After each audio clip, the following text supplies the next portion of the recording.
Bien, amigos, tenemos Salud y Previsión con Horacio Montenegro, que está en Santiago de Chile, y que, por cierto, vamos a tener que hacer un programa con Montenegro, porque en Chile están ocurriendo muchas situaciones muy extrañas, y él tiene que explicarlas. Horacio, tenemos con nosotros al doctor Leonardo Andújar Isaiter. El doctor Leonardo Andújar es médico y es abogado.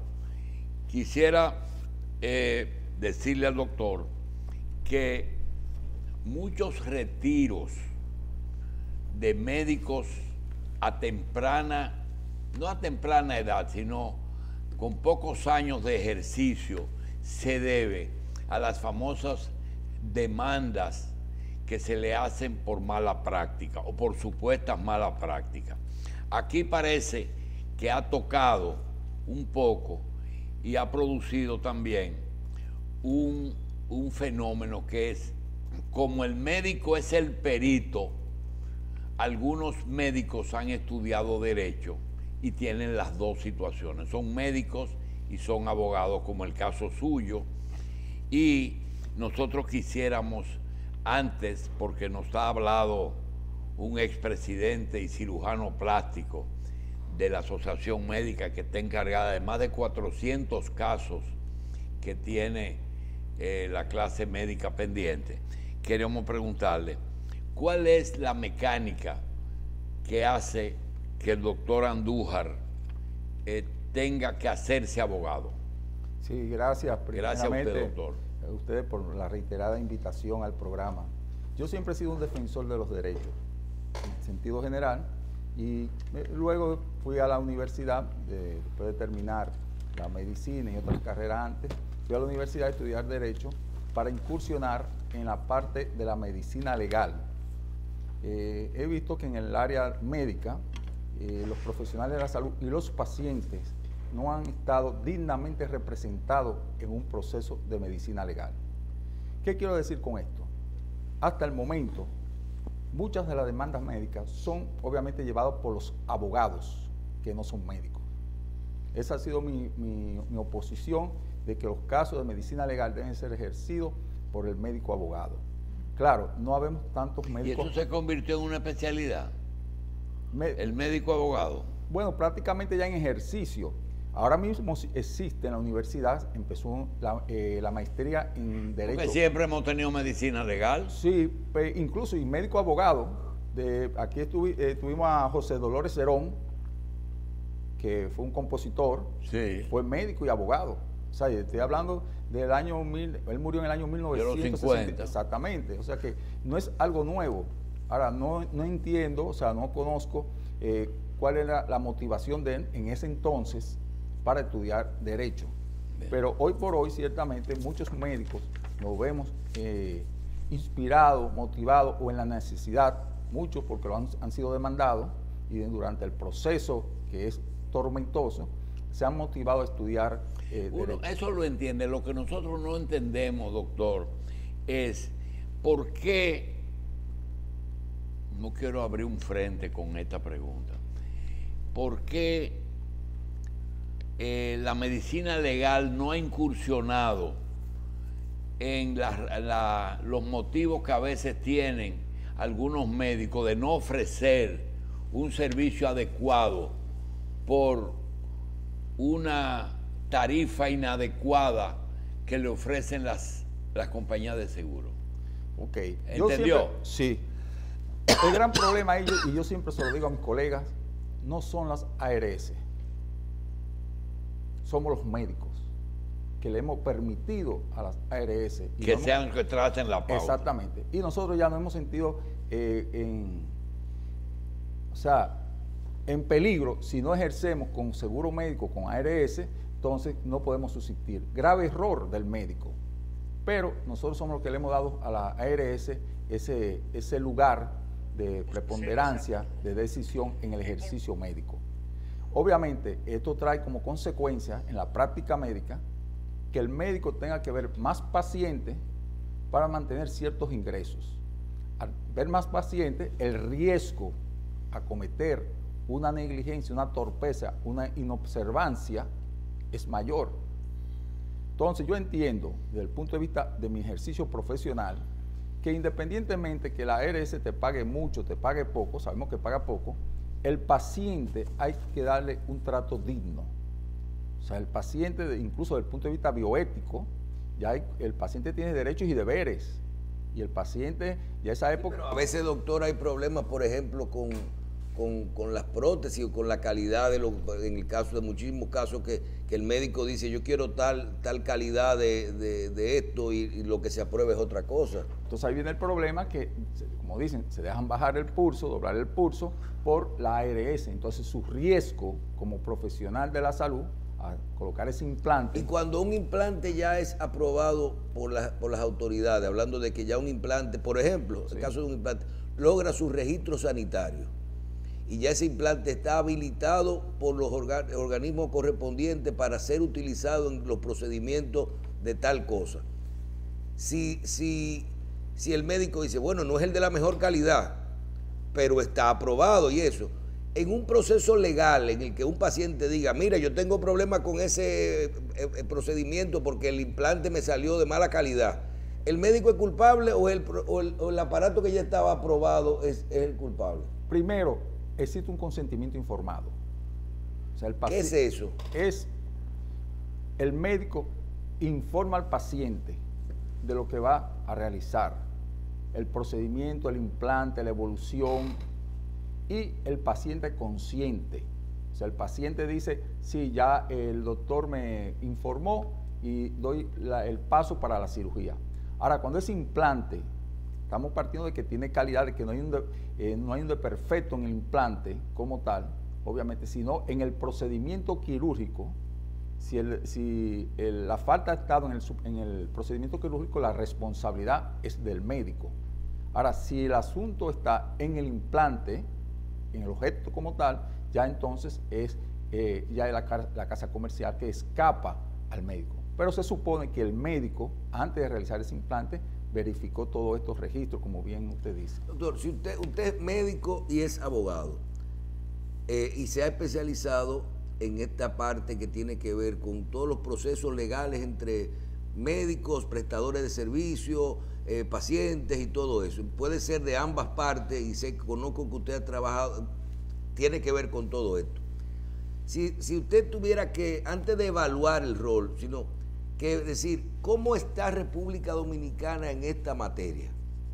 A nivel de, ya son tan frecuentes los casos de demandas médicas, avanzan en la justicia, ¿cuáles son los resultados que hemos tenido? Porque ya no, por ejemplo, esta es su segunda o tercera participación aquí que hemos hablado de esto.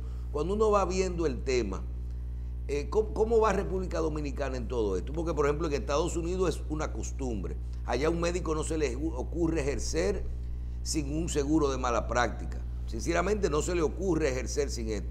Los pacientes están pendientes de que tienen esos derechos y de lo que pueden exigir, hasta a veces quieren aprovecharse de esto. ¿Cómo usted evalúa en nuestro país en esto? Totalmente, va en crecimiento. Precisamente, va en crecimiento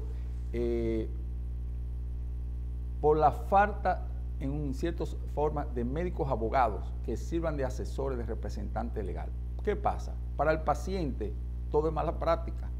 A mí se me acerca el paciente y me dice, mire, doctor, el doctor fulanito cometió una mala práctica.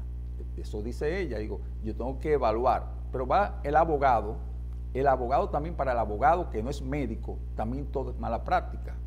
Entonces, uno como médico abogado evalúa porque la falta es médica y el abogado no conoce de medicina. Entonces, el médico abogado en su rol le da una mayor representación y seguridad al paciente. Son muchos los casos que me han llegado que yo lo declino. Digo, ahí no hay negligencia. Estudio el expediente clínico. Doctor, pero mire tal cosa. No hay negligencia. Incluso puede haber un error. Y el hecho que haya un error no significa que hubo una mala práctica. Porque para que el error sea mala práctica, tiene que producir un daño. Si no hay daño, no hay mala práctica. Si no hay daño, no hay mala práctica. Por ejemplo, yo puedo hacer un diagnóstico errado, pero si no produjo daño al paciente, no hay mala práctica. Bien. Si se deja de hacer algo.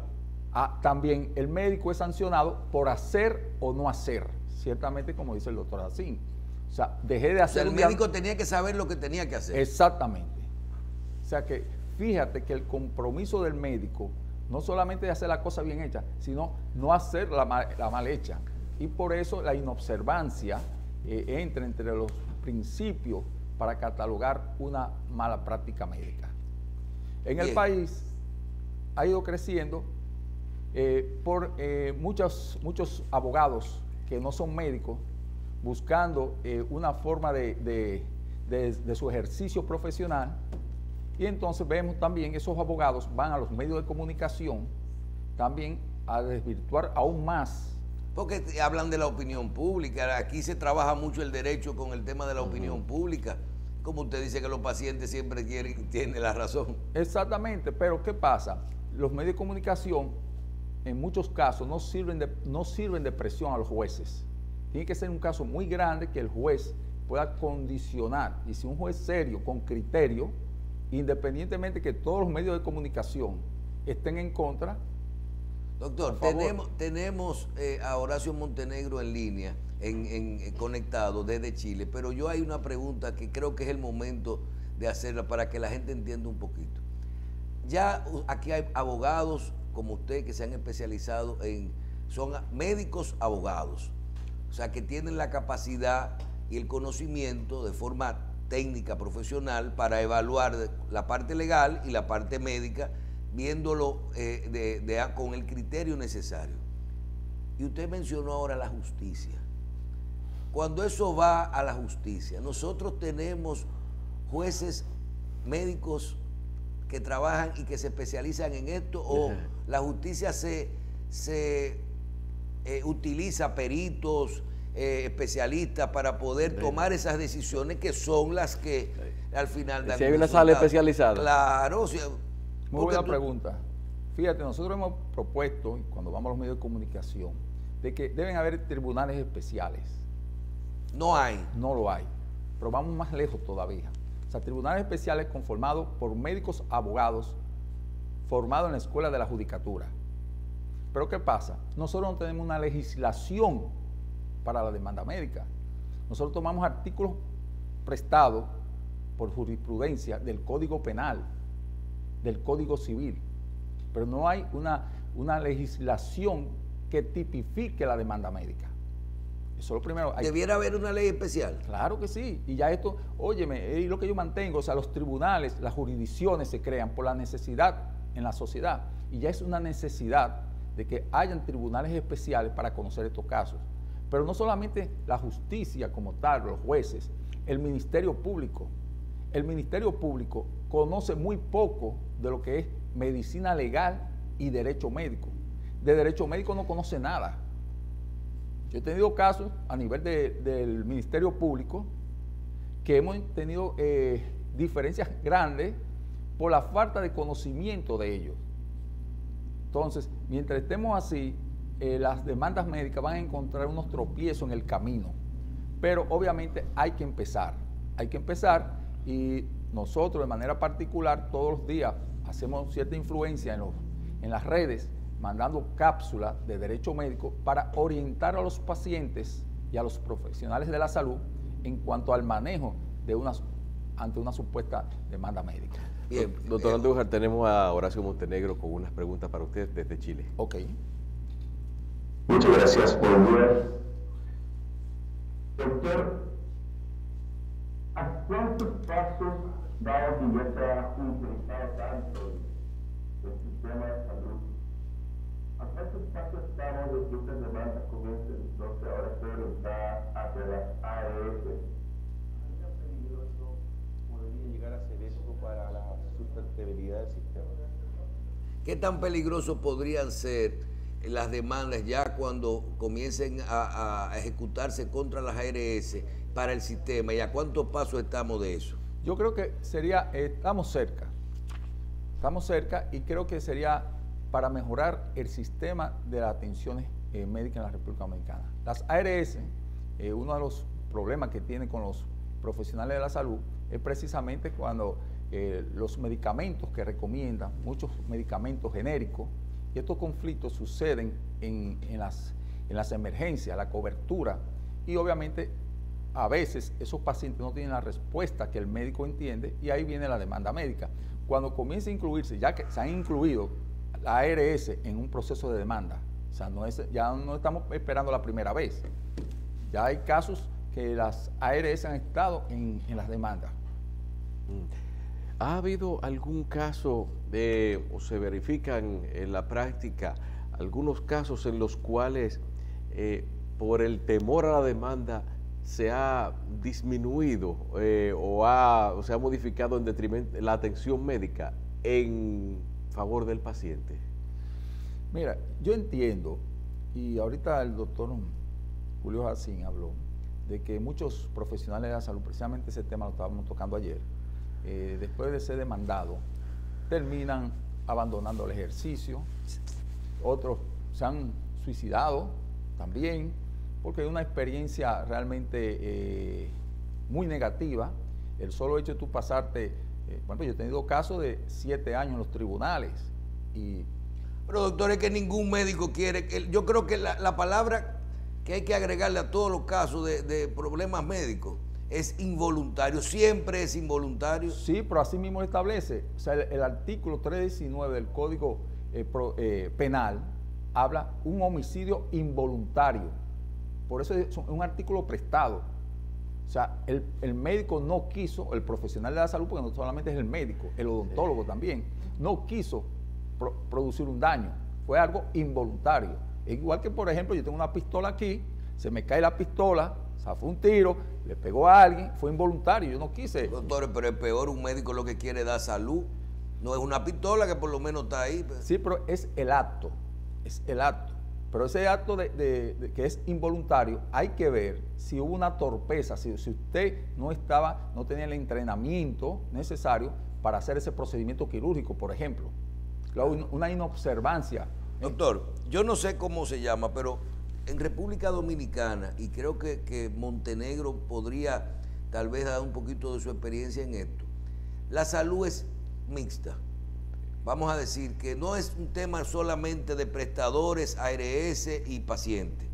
Aquí hay un tema de salud pública y salud privada. ¿Cuál es el comportamiento de un proceso legal cuando tiene que ver con salud pública que maneja casi el 70-80% de los procedimientos que se hacen aquí? Cuando tú sumas todo el sistema público, la cantidad de pacientes que van ahí, consulta, procedimientos, oftalmología, odontología, cirugía, todo, tratamiento de cáncer, pero es una medicina pública.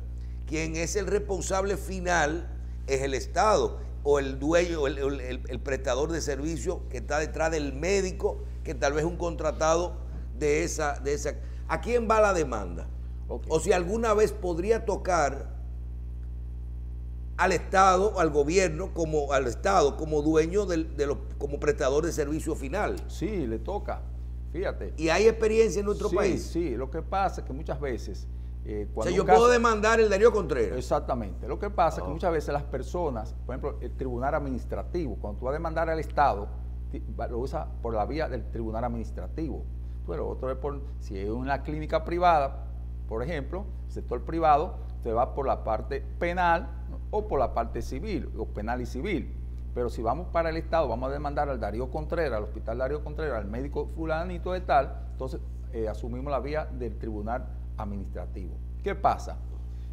Muchas veces las personas, por falta de información y por la experiencia que hay, el Estado, todo esto, pero que no tiene ese representante legal que lo oriente, que le dé esa fortaleza, porque regularmente, como le dije, es el abogado, y nosotros estamos proponiendo de que sea el médico abogado que oriente, y las demandas van a tomar otro curso, sea a nivel del Estado o a nivel del sector privado.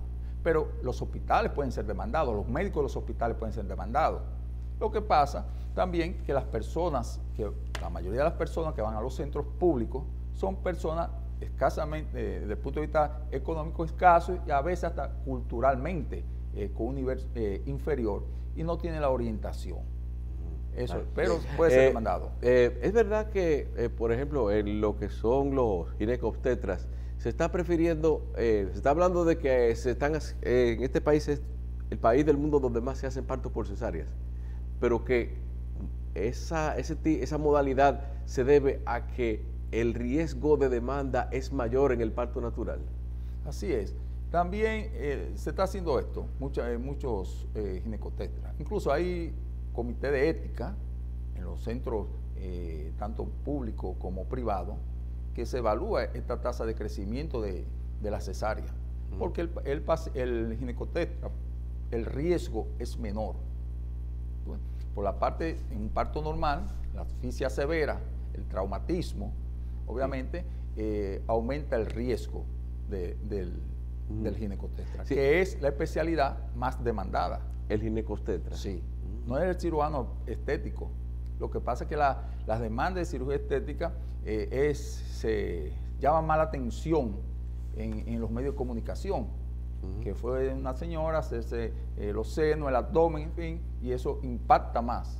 Pero los ginecobstetras también son demandados, incluso hay agresión obstétrica. Ay, también. Dios. Eso es parte, el ginecólogo puede ser demandado. O sea, sí, si le dio un trato inadecuado a esa mujer embarazada, desde la primera consulta. Sí.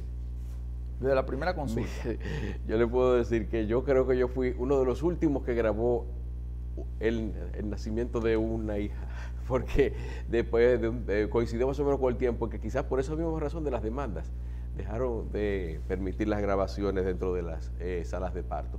Mire, pero también, antes de darle paso de nuevo a Montenegro para otra pregunta, ¿cómo se trataría judicialmente el caso en que la mala práctica tiene que ver con una instrucción específica que haya dado el paciente en cuanto a un procedimiento? ¿Existe la posibilidad de que eso suceda? Fíjate, yo hablé del consentimiento informado, que es donde usted me autoriza a mí a hacer este procedimiento. Ahora, eso no significa que me exima de responsabilidad. Usted me autorizó a mí a hacer el procedimiento de una apendicectomía. Una laparoscópica que después por la mitad del proceso hubo que volverla a tradicional. Exactamente. Produjo una falta, un daño. El hecho que usted me haya autorizado a mí el consentimiento informado, eso no exime de que yo no pueda ser demandado.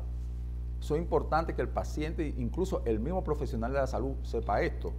Que el hecho que usted, no, ella me firmó tal cosa. No. O sea, está bien, ella tuvo con... Entonces, ¿para qué te firma? Para saber que yo le informé a usted. O sea, mi responsabilidad como profesional de la salud es informarle a usted Pero una pregunta, doctor. Si usted me dice a mí, lo que nos hemos hecho procedimientos en Estados Unidos. En Estados Unidos no te hacen un procedimiento sin un consentimiento informado, no sé, firmado. No sé cómo es aquí ahora. Así estamos. Así estamos, ¿verdad? Sí. Pregunta, ¿qué es el consentimiento? A ti te están diciendo, usted se va a realizar una cirugía. En esa cirugía hay un tanto por ciento de que algo salga mal. Usted se va a practicar una anestesia. En esa anestesia una persona puede tener un problema y morir. Eso lo dice el consentimiento. Y eso está ahí. Si usted firma eso que se lo están diciendo, que usted puede estar en ese porcentaje, ¿para qué a mí me sirve entonces, si pasa algo mal, haber firmado el procedimiento? Hay que ver si ese porcentaje, tú entraste en ese porcentaje de que te moriste, si fue por una torpeza mía en el manejo. Eso cambia el consentimiento. Claro que sí. Entonces ahí entra la responsabilidad del médico. Por ejemplo, tuve un caso, una cirujana que fue condenada, y un centro médico fue condenada por una apendicectomía. O sea, el paciente llegó con una apendicitis, el procedimiento prácticamente fue normal, exceptuando algunas cosas que pudimos descubrir, pero terminó condenada en el tribunal. Murió el paciente por una torpeza de la cirujana. Entonces, en ese caso, incluso no tenía el consentimiento informado. No tenía el consentimiento informado. Y el paciente no muere en el acto quirúrgico. Muere en el postoperatorio. Exactamente. El paciente ella lo despachó a su casa, con unos glóbulos blancos altos, sin antibióticos, y el paciente regresa a la clínica con dolor abdominal. Ella le dice que es algo psicológico, un dolor psicológico, le indica un antiespasmódico. Tenía Entonces, no, hizo una septicemia a los 9 días, fue que vino a ingresar el paciente. Cuando lo ingresó ya fue un caso y murió en el quirófano a hacer una reintervención quirúrgica. de Montenegro. Doctor, hay un caso que yo escuché hace tiempo en Dominicana sobre cuando había que hacer un trasplante de sangre, una transfusión de sangre para un paciente para poder salvarlo, pero este paciente era de una religión que no permitía la transfusión. ¿Qué pasa cuando frente a este tipo de situaciones los familiares no permiten la transfusión de sangre y que eso implica el fallecimiento del paciente y el médico hace caso omiso a esta decisión y sí hace la transfusión y salva al paciente? ¿A qué se arriesga el facultativo en este caso? Totalmente. Fíjate, el paciente ya tiene un derecho, se llama el derecho de autonomía. El paciente a decidir. Es el paciente que determina que quiere que le hagan o no le hagan tal procedimiento, le hagan una transfusión de sangre o no. Y eso el médico tiene que respetarlo. Claro, esto el médico, en este caso... ¿De qué la muerte, doctor? ¿Perdón? Aunque eso implique que el paciente va a fallecer. Bueno, el paciente tiene derecho, si quiere morir, hay que dejarlo morir, o sea, por decisión de él, no por decisión del profesional de la salud. Eso, ahí entra una parte de la bioética, realmente es uno de los conflictos que entra el profesional de la salud ante el paciente. O sea, tú informas, tienes que escribir todo esto. Eso, por ejemplo, se da en los testigos de Jehová, por ejemplo, cuando hay pacientes que hay que transfundirlos, se presenta este dilema, podemos decir así. Eso lo vivimos ahora hasta con las vacunas. Totalmente. ¿Hasta dónde un estado te dio vacuna y habían personas por religiones que no querían vacunarse? No, y por testarudez también. ¿Quién es el culpable? ¿El gobierno, el médico, el que no te puso la vacuna o la persona que no quiso? Tú que no quisiste, tomaste una determinación. O sea, ya en la época de la medicina donde el paternalismo, donde el médico se hacía lo que decía el médico, ya eso hace tiempo que pasó. Ya vamos evolucionando, ya hay otro modelo de atención en salud. Pero el paciente es un derecho que debe prevalecer siempre, el derecho de autonomía, que lo establece la parte de la bioética, como un principio fundamental de la bioética. Bien, doctor, en el caso de ¿cuál es el paso a seguir? Háblenos un poquito de, la gente cree que solo demandan, siempre demandan los pacientes, eso es así, pero a veces los abogados expertos, los médicos para que manejen esto también tienen que defender a los prestadores, a los médicos, a las clínicas de esos casos. ¿Cómo funciona el proceso en sí? ¿Cómo se articula todo esto? Un paciente tiene un problema, funciona con los mismos plazos de la justicia normal, ordinaria. ¿Cómo son los mecanismos de prueba, por ejemplo? Para tú probar un caso de esto, tú tienes que documentarte con terceros médicos, buscar pruebas de qué tipo, porque normalmente usted tiene que probar que esa persona se equivocó en algo, o si usted está defendiendo un médico o un cirujano o una clínica, probar que no es así, porque aquí vivimos un caso de un problema de demandas médicas que la gente dice, ¿qué es una demanda médica? Que usted llegó a una emergencia y no lo atendieron. Eso es un proceso. ¿Quién es el demandado? La clínica. Sí. Que le pidieron un depósito o que lo mandaron a otra clínica porque ahí no atendían eso. Háblenos de esa parte. Mira, un conflicto que existe realmente es sobre el médico abogado, ¿a quién va a asistir? Hay quienes dicen que el médico abogado solamente está para asistir al profesional de la salud. Yo estoy en contra de eso. Realmente mi práctica de ejercicio profesional yo se lo ofrezco a los pacientes, a los centros de salud, a la ARS y a los profesionales de la salud. Hay incluso el mismo colegio médico tiene una institución con médicos abogados que solamente asiste al profesional de la salud. ahí estamos violentando lo que es la tutela judicial efectiva, que es buscando justicia en equidad.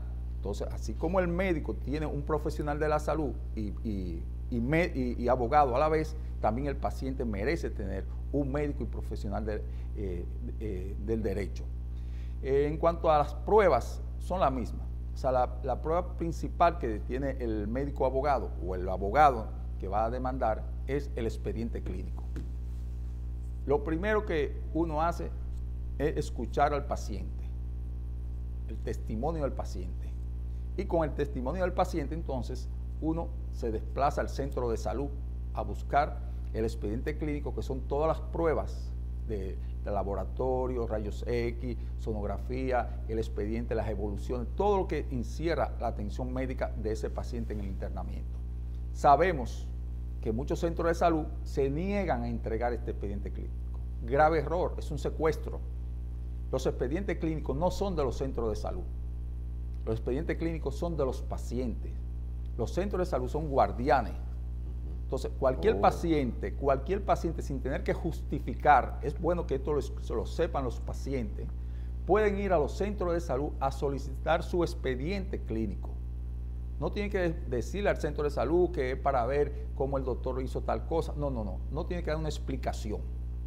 En caso de que el expediente clínico, el centro de salud que le ha pasado a uno como profesional, se ha negado, hay varias vías. Hay una vía que es rápida, que es la vía del proconsumidor. Doctor, ¿y hasta cuánto tiempo un caso está hábil que no prescribe después de un procedimiento? Porque no siempre se muere la gente. No. Tú puedes decir, yo me operé este brazo y yo siento que yo no quedé bien porque el médico se equivocó. A partir de cuando empieza a aparecer el daño. ¿Cuánto tiempo? 3 años. Por ejemplo, un niño nace, todo una evaluación normal, pero a los 6, 7 meses, tú vas viendo que el niño tiene un retraso, por ejemplo, psicomotor, el desarrollo neurológico no va acorde, y tú puedes demostrar que fue por una asfixia severa, por ejemplo, que hizo el niño, tu plazo comienza a correr a partir de la manifestación del daño, que son los 7 meses. ¿Qué tiempo tiene una clínica o un prestador de servicio o un médico que tener guardado el expediente de ese paciente después de realizarle un procedimiento? ¿5 años, 10 años? En principio, toda la vida. No debe desaparecer. No debe desaparecer. Te voy a poner un caso, por ejemplo. Mi padre era médico y yo, en mi poder, están todos los récords médicos de los pacientes de mi padre. O sea, no sé si ustedes recuerdan que eso fue un escándalo cuando demolieron el Hospital Morgan, Luis Aybar, sí, que los expedientes, tomaron fotos. Con palamecánica y todo. Exactamente, o sea que no le dieron el valor del cuidado que merecen esos expedientes. Porque la información, mire, déjeme decirle, yo vengo de una familia de médicos. Y años atrás, décadas atrás, existía la clínica del doctor Saiter. Y hay personas que han llamado a mi casa, buscando en el teléfono, para ver un expediente clínico de ese entonces. Óigame, todos los años hace que ya no existe la clínica, el doctor Saiter. Mire, doctor, los casos, le voy a presentar un caso hipotético, pero que bien puede ocurrir, que es el caso de una persona que puede verse comprometida a su salud o hasta perder la vida por no ser atendida a tiempo en un centro donde quizás le hicieron alguna exigencia monetaria o de cualquier otra índole a la gente para poder ingresarlo. Ese centro ya ahí tiene ganada la posibilidad de una demanda. Claro que ya está establecido, ya hay disposiciones.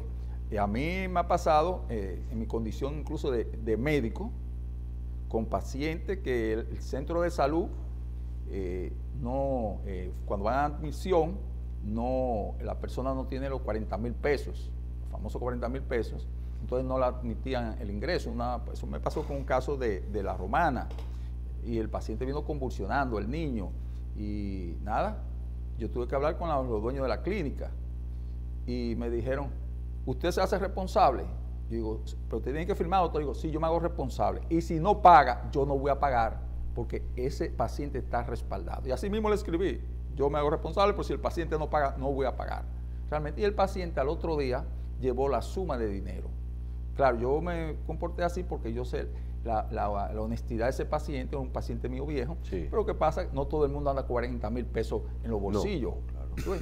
Y también me pasó en Sedimat, cuando la muerte de mi padre, con una persona también en admisión, no querían ingresar a la hija de esa señora.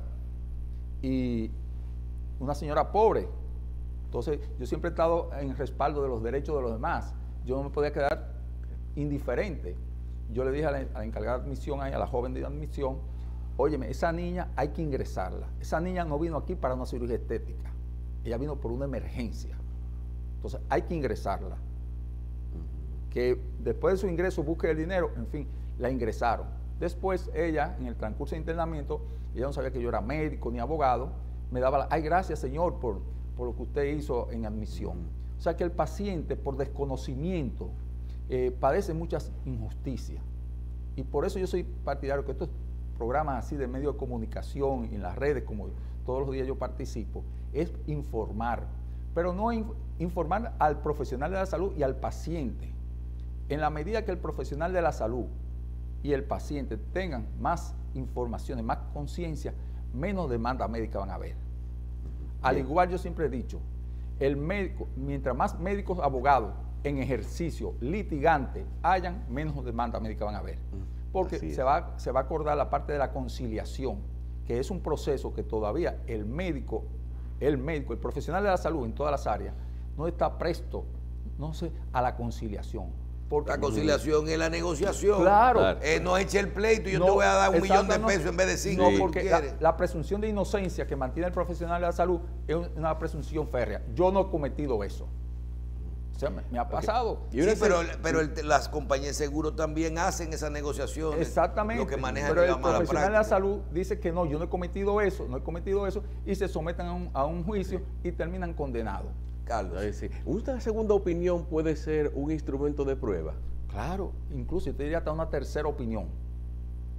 A veces es que no es una segunda opinión, una tercera opinión, porque por ejemplo tú vas de mí, me lleva a tu niño, te doy una opinión médica, tú no estás conforme, tú buscas una segunda opinión, la otra persona, el otro profesional te dice lo contrario que yo estoy diciendo.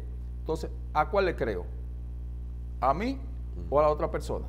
Al otro profesional. Entonces, me ha pasado, por ejemplo, con mi madre. Sí. Me pasó eso. Yo tuve que buscar una tercera opinión. Entonces, ya esa tercera, me quedé con la tercera opinión que coincidía con la segunda opinión. Bien. Montenegro. Doctor, frente a un caso de negligencia médica, aparte del médico que la comete, ¿qué tan solidario es la clínica y la ARS? Sí, la clínica es solidaria, porque hay una relación concomitante preposeo. O sea, significa que ese médico que ejerce en ese centro de salud, él no llegó de la calle y puso su consultorio aquí. Él fue depurado, fue aceptado por un comité de ética, por el comité ejecutivo del centro de salud.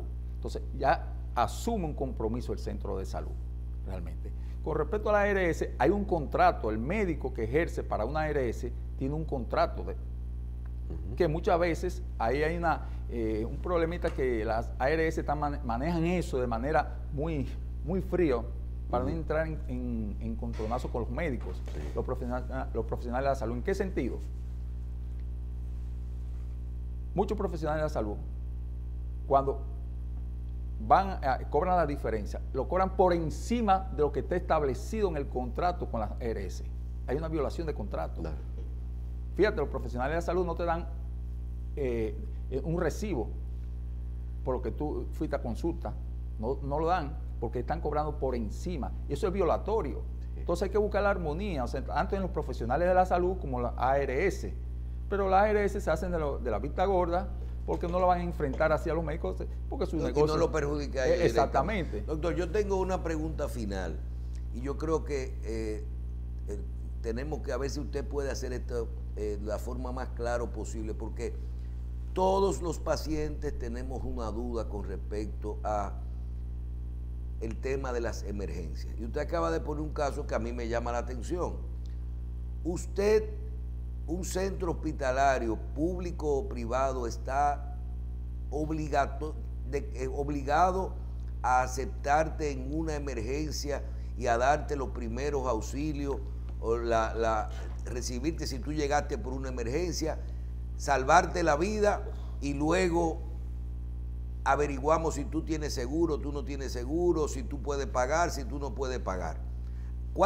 ¿Qué dice nuestra ley con respecto a cuál es la responsabilidad y el alcance de una emergencia? ¿Por qué? ¿Por qué le pongo el ejemplo? Porque no es lo mismo usted llegar y decir, llegó con un accidente que hay que ponerle curarle un brazo para luego mandarlo, referirlo a donde usted quiera, si usted no tiene recursos para que se opere o para que se ponga un yeso de mejor calidad, lo que usted quiera. Así usted llega, vamos a ponerlo simple, con un disparo o con una apendicitis, algo que usted llega a la emergencia, pero que inmediatamente usted utilizó la palabra, hay que ingresarlo porque hay que operarlo, porque si no, tú te mueres si no te operan la apendicitis inmediatamente.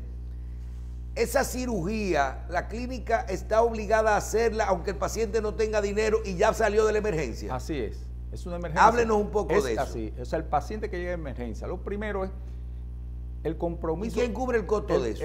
El compromiso, ya hay una cuota que el gobierno, a través de las ARS, está nivelando esa parte con los dueños de clínicas privadas. Fíjese, el paciente que llega a emergencia tiene que ser estabilizado. Pero como usted dice, ¿cómo se va a estabilizar ese paciente si no es con un acto quirúrgico? Entonces, ese acto quirúrgico hay que hacerlo dentro de ese centro asistencial, aunque el paciente no tenga dinero. Entonces ya se presta el servicio, lo del dinero o la deuda ya entraría en un acto civil. O sea, se llegaría a un acuerdo, se firmaría algo que en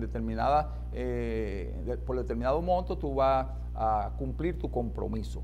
Pero el centro médico no puede negar la salud, la atención a ningún ciudadano. Es bueno que los pacientes, los ciudadanos sepan esto. Bien, yo quiero, creo que está bastante claro, creo que todos los días saldrán más casos en cuanto a esto. De momento tendremos que hacer, voy a llamar a Carlos lo que hacía el psiquiatra en su hogar. Sí.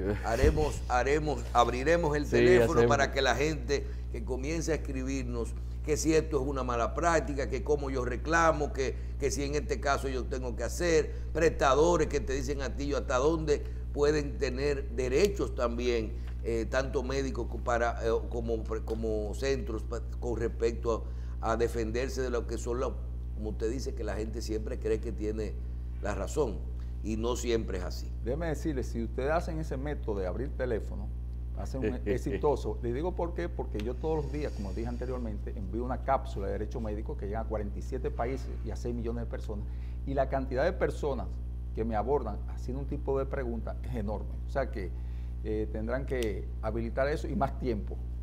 Es así. Gracias, doctor. Bien, el doctor Leonardo Andújar Saiter, quien es médico abogado, con nosotros en Salud y Previsión en el día de hoy. Horacio Montenegro desde Chile, Carlos Alonso y quien les habla, le agradecemos su audiencia en Salud y Previsión del día de hoy.